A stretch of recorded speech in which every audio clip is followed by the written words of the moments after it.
Hello, world. These are the adventures of Super Chick. I'm Cecelia Sterling, and I have a story to share. I have a couple other women's stories to share today, too. So, this is autumn. It's the equinox, and a girlfriend of mine had the rare opportunity, such a gift, to have a long conversation the other day. And it was such a good one where she was going to have a very eventful day, literally and figuratively. And she created like a big chunk, time and space for herself in the morning to prep, creating balance and harmony. I was so proud of her. And she decides to paddleboard around a lake near her home.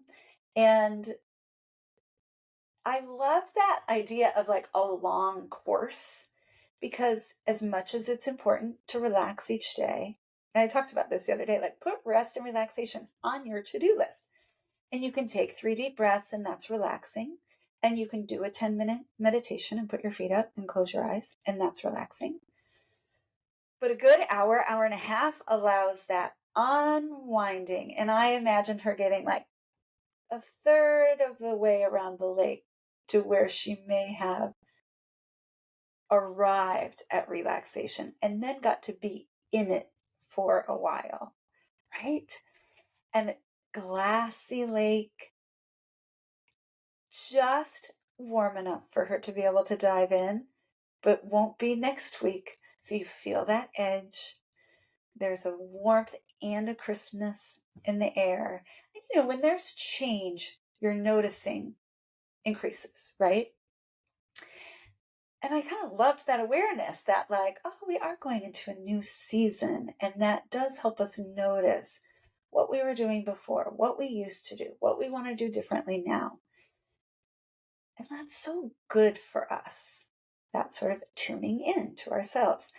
And so while she's talking to me about this lovely morning she's had, she goes, you know, there's something that I do now. And I've known her my whole life, literally.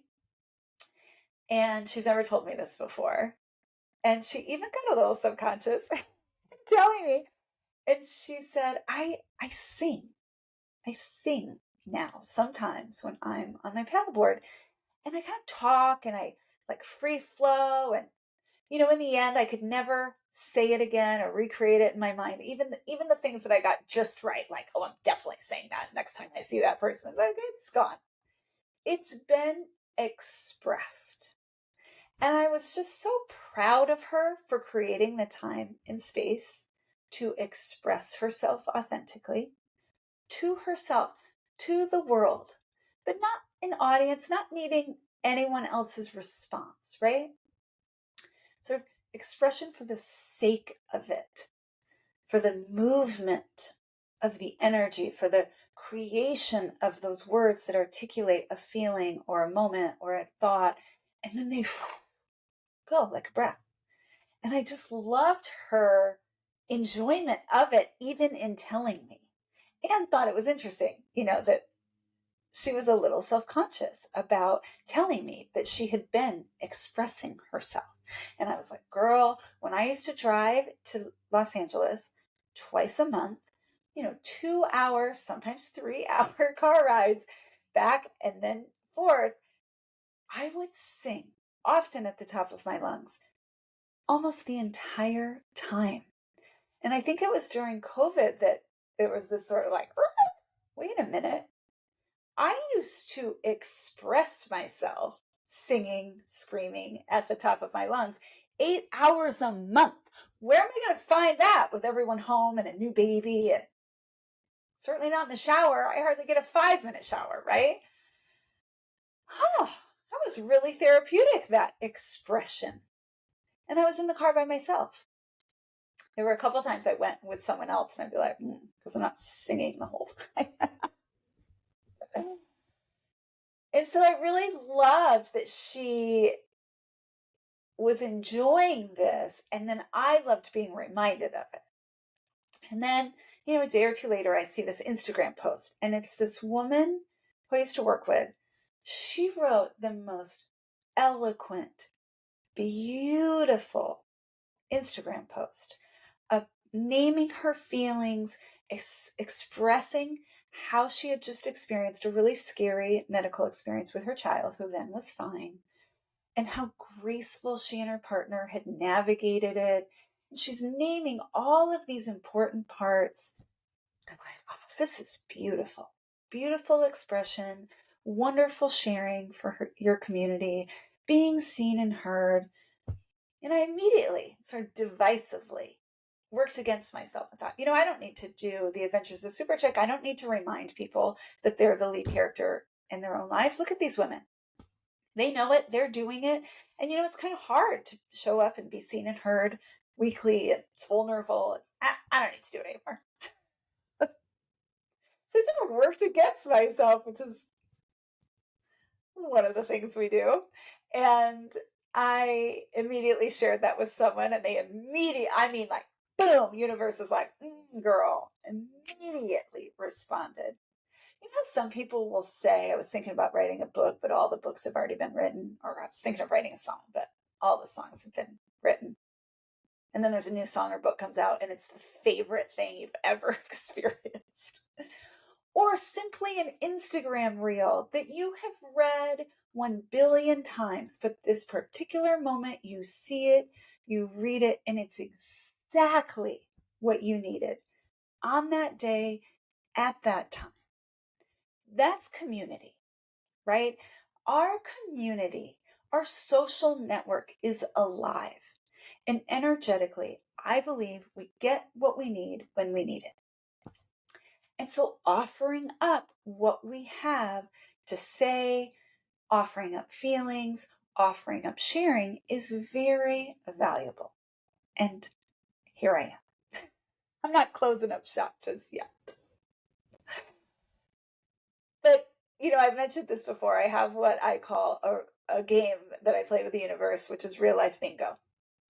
And when 3 things come together in a line, I'm like, boop, real life bingo. That's the theme for the week. This is the show.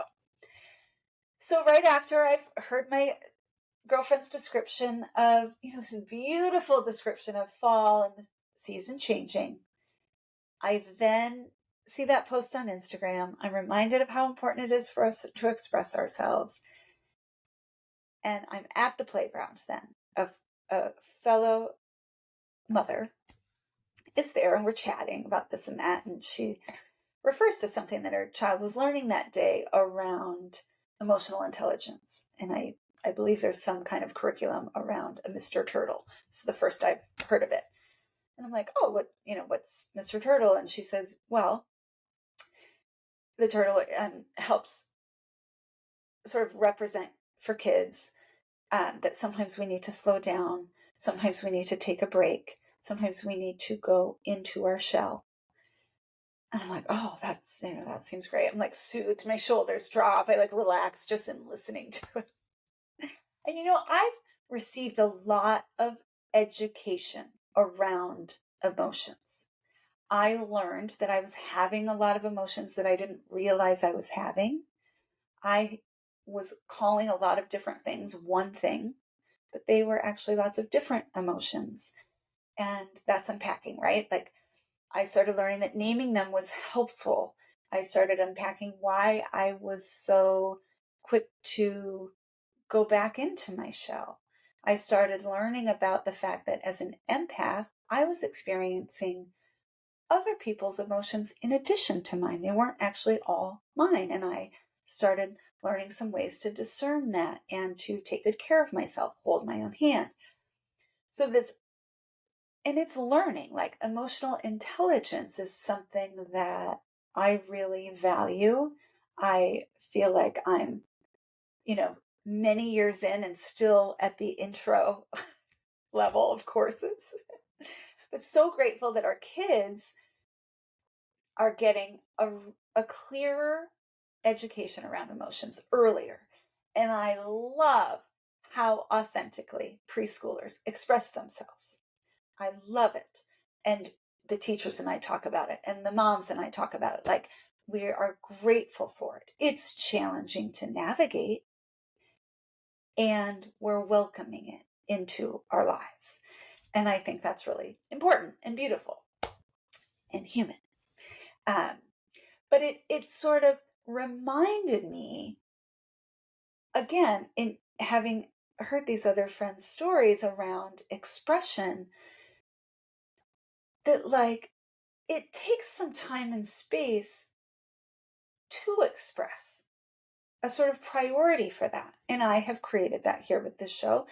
And I hope it serves you. It's also good for me. And once you get into that space of expression, it also requires an allowance. I have to allow the expression to happen. I can't judge it. I can't try to make it only 2 minutes. I can't edit it to the point where it's no longer authentic. I have to allow for it. And then I sort of explore it and let it like meander. Like if I'm on the paddleboard going around the lake, like I don't get to just automatically be done, because I'm still in the middle of the lake. And it takes a certain momentum or movement or energy to get back home, right? And that's true of the actual feeling of an emotion. I'm Cecelia Sterling, and these are the adventures of Super Chick.